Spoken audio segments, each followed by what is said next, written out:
So I've been contemplating some ideas and thoughts, and there's a lot of mix of feelings and opinions about people or anybody as a person or a human being as such. No, I mean, like mistakes could be made and etc. But during the process of these events, the relativity of the amount of time that had happened, how much time space has elapsed? Was it seconds, minutes, hours, days, months, etc.? We can all agree that anything that has been committed and done and can't be changed and whatever. I'm pretty sure it happened within like a minute or so, or maybe less than a minute. It doesn't take much time to make anything go bad in your life. And everybody says, I want to change things. And I just see myself,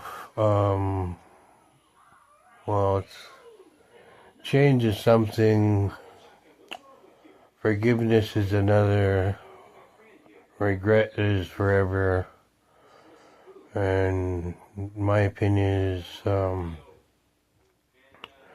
why get caught up in where you were before and beat yourself up mentally and emotionally, possibly physically, for whatever mistakes were made. Well, when I look back at life and I think about how many days, weeks, hours, years were committed to some of the things I've done that I did not put on a resume, nor did I brag about in the community, or did I brag about on social media. One thing that people don't know about me is when I was 19 in the city, I decided to work with the needle exchange van. My first time doing the outreach job in Vancouver, BC, I decided to help the guy out because he was on a time frame. He'd pull up in a van, and all the people in the neighborhood knew he was showing up. And there were some people, they get distracted and they lose track of time and they forget when he's showing up, and then they panic and they try to run down to the neighborhood to go see the guy, and he's not there, he's gone.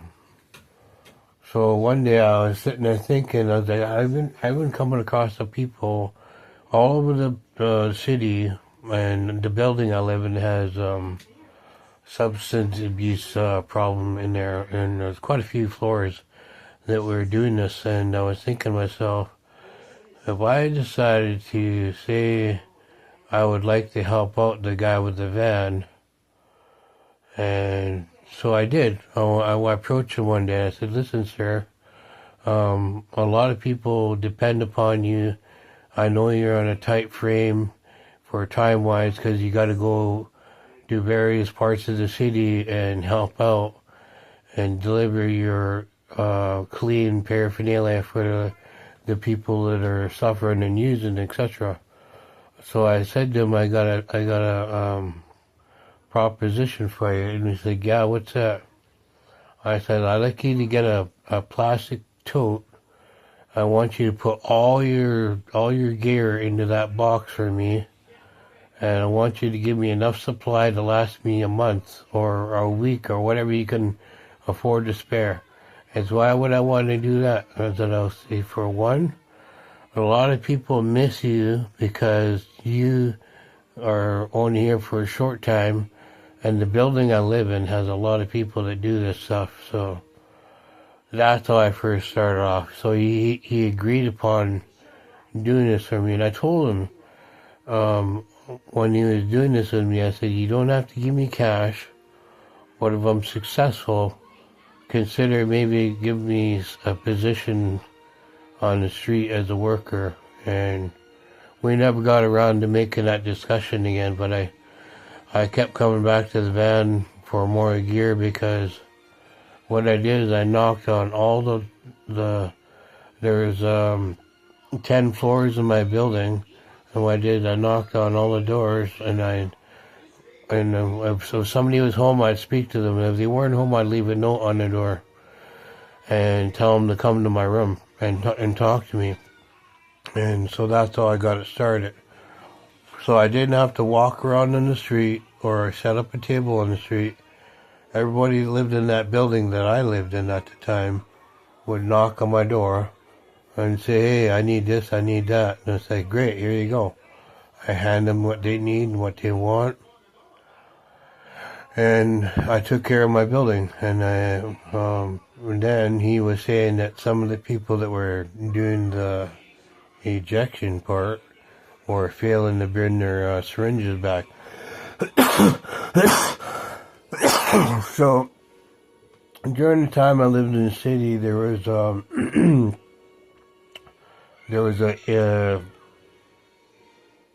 was it now? I think it was around 87% needle users at the time. So there was a lot of needles lying around everywhere. It was very scary for anybody. That's like, you never know what's in that needle, and you get stabbed by it, your life could be in jeopardy. Well, not could be, will be, because you never know what type of stuff is inside that needle. So what I did is I asked them for 3 totes, empty ones, with lids. I told them I need lids. And so what I did is I did a reinforcement on the bottom of the tote and all 4 of the walls. So I added an extra layer of protection for them. Okay, so if anybody's been to school, you know how you get those, what the hell are they called now? It's like not a textbook, it's like a notebook that has like a clip-on back, but it's got a clear cover so you can see into it.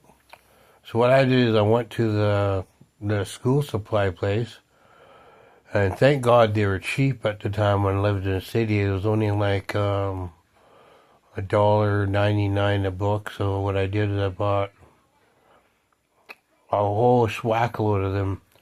I used Scotch tape and I taped them together, and then I used that to make a protective layer inside my box.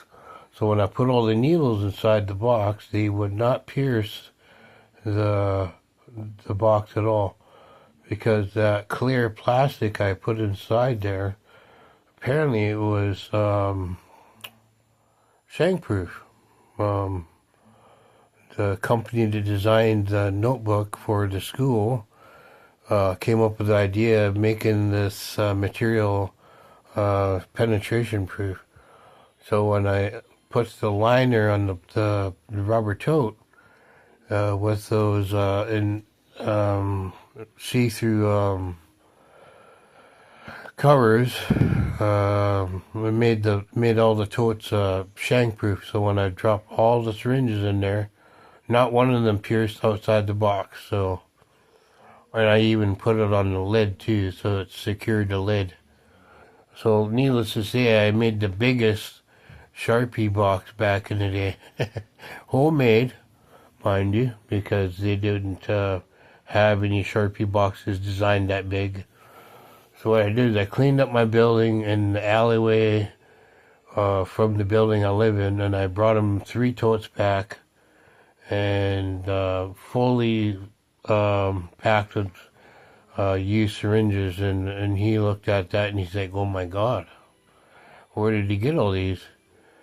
And I said, well, where I live at and the back alley from my building is the only 2 areas I needed to check. I said, for one, there's 10 floors in my building, and they had a stairwell in the building, and every hallway had fucking crap in there. So, and the elevator shaft as well, or not the elevator itself I had to clean up too. So every floor, all the way from the ground floor to the top floor, I walked with a little grabber thing. I pick up, I didn't want to touch them with my bare hands. But I picked them out, put them in my box, and once I was done filling up, I went back to my room and got another one. But pretty well, like 2 boxes from the building alone, and then the alleyway, I got probably close to 90% of it cleaned up, and then I ran out of space in the box, and then I brought it back to my worker, and he was shocked to see how much I had accumulated for him, and he had to count each one individually because I got paid per syringe I brought back a certain amount. I can't remember how much it was, but he said, in a couple of weeks I'm going to surprise you. And lo and behold, I showed up to the van to get my paraphernalia for my box I bring to my building all the time. And he handed me an envelope. And that envelope contained some cash. And that was the one and only time I ever got paid for doing my outreach work. Now, mind you, 5 years ago, I did ask for help for what I do. I've been asking various organizations and even my own seashell eating band. I tried asking them for the financial support or help or whatever, and they denied me. I'm like, whatever, it's not going to disappoint me. I'm going to still get out there and I'm going to do my thing, and like most people would give up, you know, but I've been doing it for three decades, which is like 30 years, with one, well, it wasn't even a paycheck, it was one little small payday. I can't remember how much he gave me. It was so long ago. 31 years ago was the only time I ever got some kind of money for it, and ever since then I haven't got anything. But it never discouraged me. I got out there and did my thing. I helped out the community, helped out the addicts to make sure they're not spreading anything, and blah, blah, blah. And another thing, too, well, 27 years ago was the first time I started working with the homeless people in my community. Well, I started in Vancouver, helping them out. And then when I came back home, within 3 years of being back home, that's when I first saw it was a small amount of homeless people in my town. I felt bad for them, so I started helping them out. I was building them like little shelters and giving them blankets and pillows and some clothes that I could spare here and there, and whatever food I could afford to spare.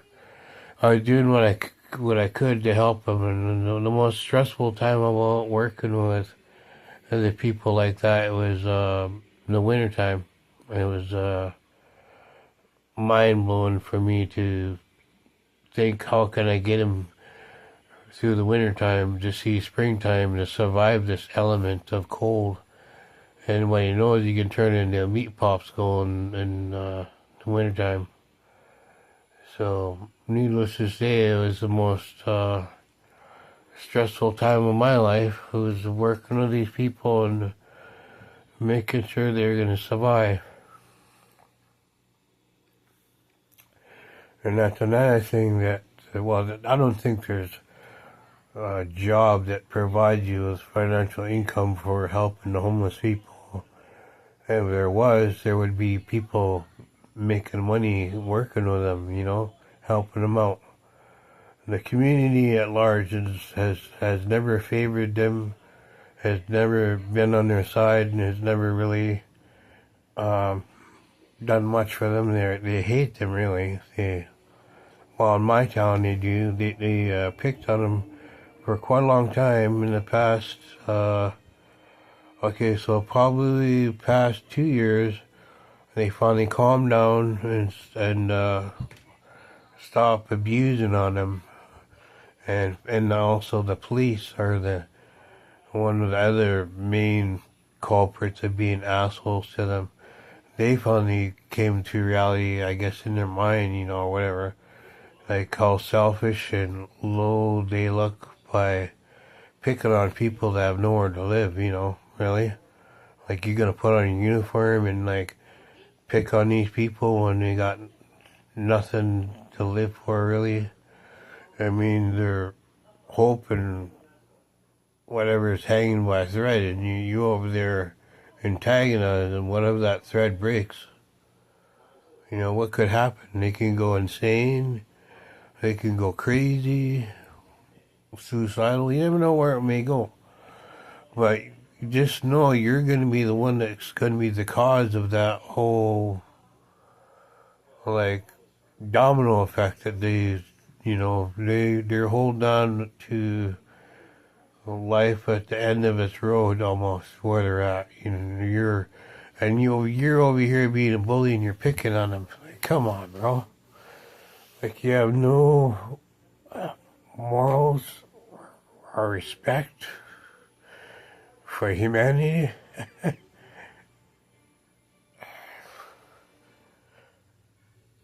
Fucking drive me insane thinking about, I do what I can to maintain my anger when people are picking on them because, it's totally, it's unnecessary for what they do.